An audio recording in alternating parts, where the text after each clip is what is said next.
Globo Ciência de hoje começa de dentro do balão. Confessa aí, você tá morrendo de inveja, né? Mas olha só, esse passeio é por uma boa causa, porque o balão tem tudo a ver com o personagem de hoje na série do Globo Ciência dedicada a grandes cientistas do Brasil. Eu vou dar umas dicas. Ele nasceu em Santos, viveu no século XVIII e foi um dos primeiros inventores brasileiros. Vou dar mais uma dica. O principal invento dele está completando 300 anos. Adivinhou? Estamos falando de Bartolomeu Lourenço de Gusmão, o primeiro cientista das Américas e o precursor da navegação aérea.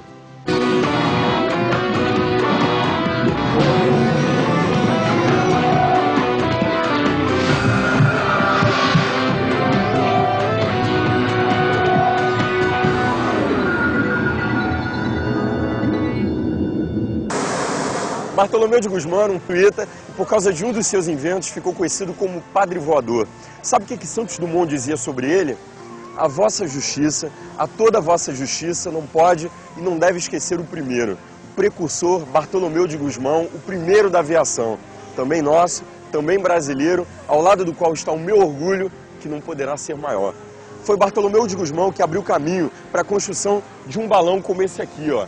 Ele criou o balão de ar quente, também chamado de aerostato ou aeróstato. Dizem que ele se inspirou numa bola de sabão. E não foi só balão que ele criou, não. Ele adorava criar coisas. Ele foi o primeiro brasileiro a receber uma patente que na época era chamada de privilégio de invenção. Vem cá.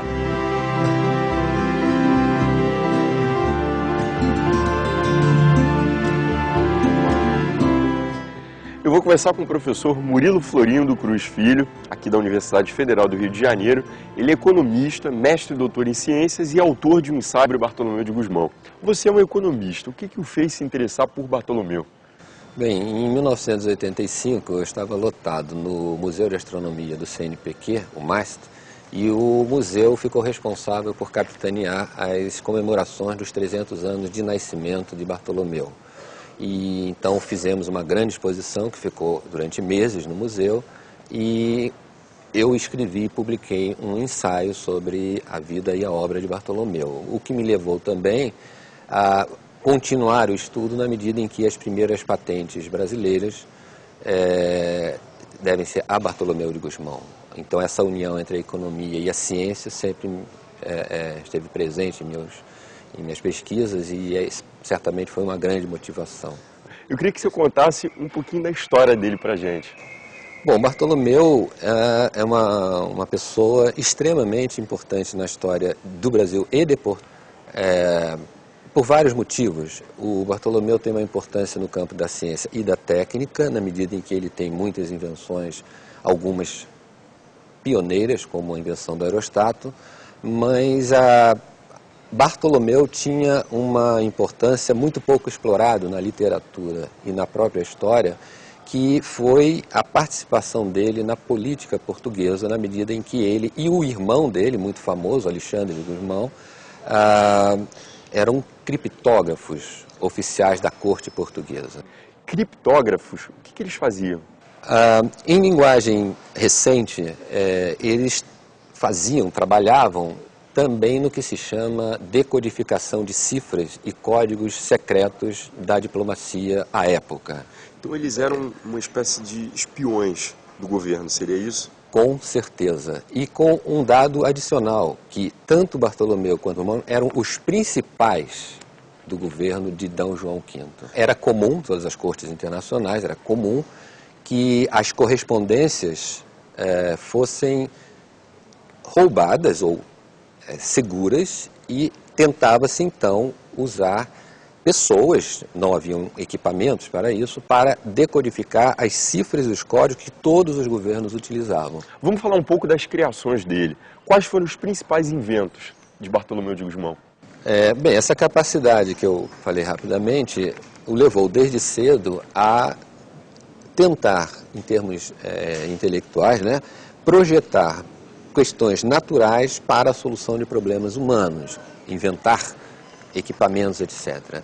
Os mais importantes de Bartolomeu, inclusive é o que é mais citado, que é o famoso aerostato, que é uma invenção de Bartolomeu efetivamente, encontra-se ao lado de vários. Por exemplo, a primeira invenção bastante conhecida de Bartolomeu teria sido um mecanismo de elevação de água de uma situação a uma outra situação acima, que inclusive é essa invenção que é o objeto da primeira petição e concessão de privilégio de invenção no Brasil, o que chamamos de patente. Seria levar água a uma altitude grande. Exatamente, no caso a 100 metros, no seminário de Belém, na Bahia, onde ele estudou como garoto. Certamente foi lá que ele teve essa ideia e futuramente ele faz o pedido desse privilégio. Você tem aqui um desenho bem próximo do aerostato de Bartolomeu de Gusmão. Vamos mostrar para o público? Sim, eu tenho sim um draft, né, um rascunho. Vou mostrar para o público aqui. Explica para gente esse desenho. Esse desenho, a importância desse desenho reside nos seguintes elementos.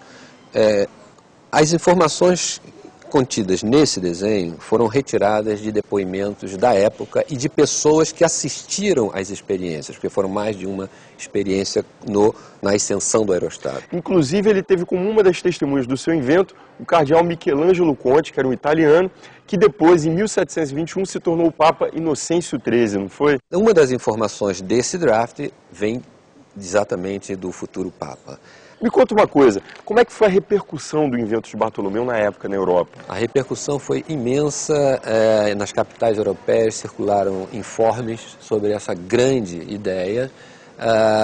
Podemos imaginar a repercussão em função da movimentação do ser humano por cima de mares, montanhas e inclusive com consequências militares importantíssimas. Foi muito grande. Abriu a perspectiva do sonho de voar. Exatamente. Entretanto, há uma questão revolucionária na ideia do Bartolomeu, pouco explorado também, que não foi apenas a invenção em si do aerostato, e sim, pela primeira vez na história, ele desloca a ideia de voar dos movimentos dos pássaros, que até Leonardo da Vinci teria construído